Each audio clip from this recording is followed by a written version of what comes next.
Halo, apa kabar pemirsa? Berjumpa kembali dalam Warta Parlemen, informasi aktual seputar parlemen bersama saya, Uki Abdul.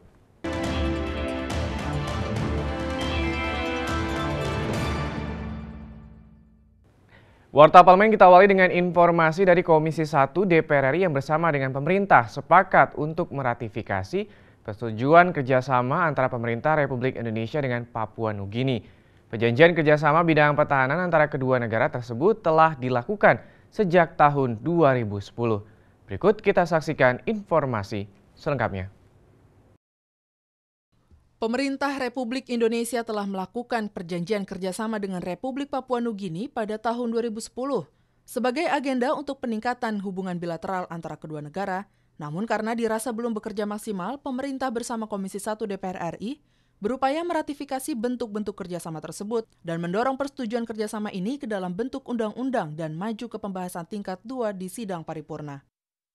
Wakil Ketua Komisi 1 DPR RI TB Hasanuddin menilai, perjanjian ini adalah salah satu bentuk diplomasi yang dilakukan Republik Indonesia karena negara-negara tetangga dalam hal ini Papua Nugini untuk membangun hubungan bilateral yang kuat dan harmonis, serta memiliki mutual konten atau keuntungan bersama. Perjanjian antara pemerintah Indonesia dengan pemerintah Papua Nugini. Di dalamnya itu adalah kerjasama di bidang pertahanan, tapi bukan fakta pertahanan ya.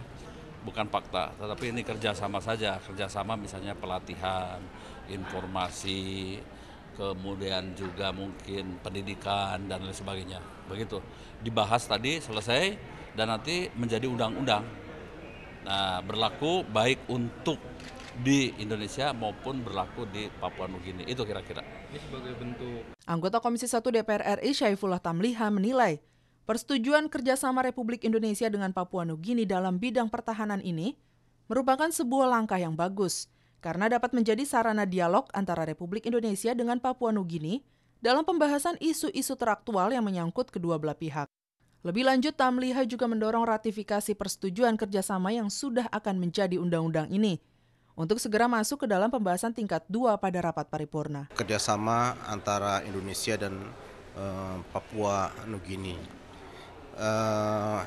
Perjanjian ini tentunya sangat bermanfaat bagi Indonesia untuk membuka ruang dialog maupun pembahasan isu-isu yang menjadi perhatian bagi kedua negara dan juga menekankan pentingnya kepentingan bersama antara Indonesia dengan Papua Nugini. Diharapkan dengan rancangan undang-undang ini yang sudah disetujui. Ardi dan Samsul, TVR Parlemen, melaporkan.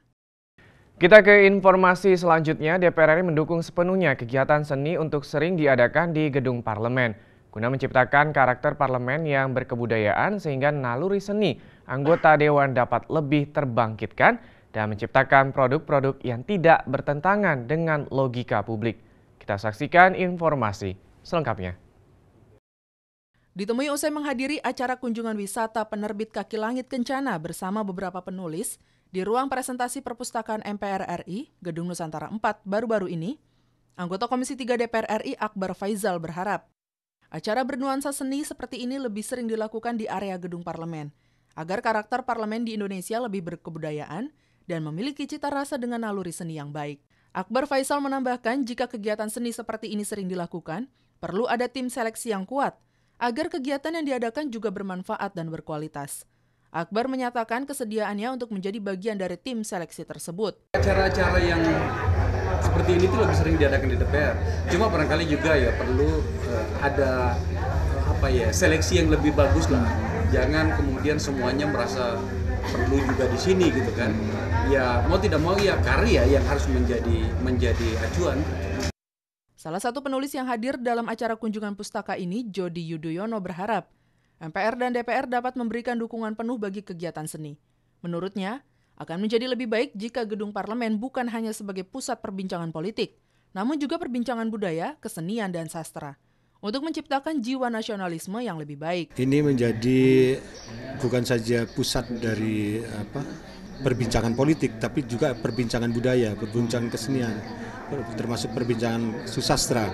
Karena dari sanalah sebenarnya manusia bisa lebih mulia, lebih lembut, lebih bermartabat. tidak hanya gontok-gontokan untuk mengejar kekuasaan. Septia dan Aang, TVR Parlemen melaporkan.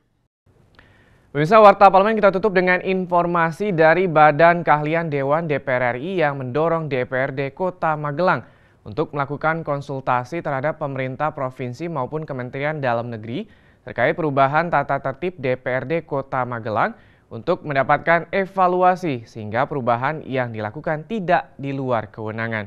Kita saksikan informasi selengkapnya. Badan Keahlian Dewan atau BKD DPR RI menerima audiensi anggota DPRD Kota Magelang di Gedung Sekjen DPR RI, Senayan, Jakarta baru-baru ini. Kepala Badan Keahlian DPR RI Johnson Raja Guguk mengatakan, seharusnya pertentangan terkait penyusunan perubahan tata tertib Dewan tidak perlu terjadi, karena dasar peraturannya sudah ada dalam Undang-Undang Nomor 23 Tahun 2014 tentang pemerintahan daerah. Menurut Johnson, perubahan tata tertib yang dilakukan oleh DPRD mutlak menjadi ketentuan DPRD itu sendiri. Tetapi perlu ada prosedur yang patut dipertimbangkan. Untuk itu Johnson menyarankan DPRD Kota Magelang mengajak seluruh pihak yang terkait untuk berpartisipasi dalam menyusun tata tertib DPRD Kota Magelang agar tatip tersebut menjadi produk hukum yang sah dan pelaksanaannya berjalan dengan optimal. Rambunya harus jelas memang bahwa itu semata-mata berkaitan dengan tata cara pelaksanaan dari tugas-tugas dan fungsi serta kewenangan dari DPRD. Kalau itu yang diatur, maka kecil kemungkinan dia ada pertentangan baik dengan undang-undang maupun peraturan pemerintah. Johnson juga menyarankan agar DPRD Kota Magelang membuat dan menyerahkan naskah akademik yang sistematis sebagai bahan konsultasi dengan pihak pemerintah terkait muatan local wisdom yang akan dicantumkan ke dalam tatip dan ranperda. Menurut Johnson, naskah akademik sangat penting sebagai penilaian keurgensian substansi tata tertib dan ranperda terkait. Misalnya hasil lobby disampaikan ke dalam, apakah itu ke dalam rapat komisinya, apakah ke rapat panjanya, itu boleh-boleh saja. Kalau itu misalnya yang dimaksud dengan local wisdom. Tetapi sebetulnya seperti lobby itu hal yang sifatnya umum sebenarnya. Naomi dan Sanjaya, TVR Parlemen melaporkan. Pemirsa, demikianlah Warta Parlemen edisi kali ini. Sampai jumpa pada Warta Parlemen berikutnya. Terima kasih atas perhatian Anda. Wassalam.